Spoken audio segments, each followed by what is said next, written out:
Hi, I am Dr. Mangesh Tiwaskar. I am a practicing diabetologist at Shilpa Medical Research Center, Mumbai, and I'll utilize the opportunity of World Diabetes Day on speaking about Asian diabetics.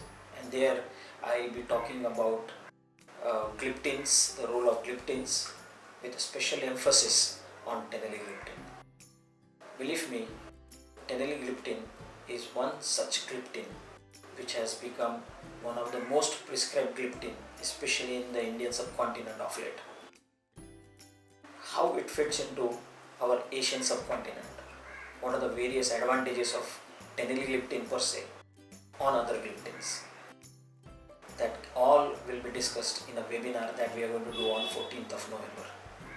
I would sincerely thank Glenmark Pharmaceuticals for this beautiful educational initiative along with DocMode.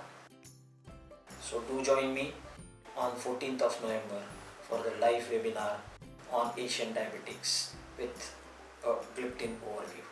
Thank you.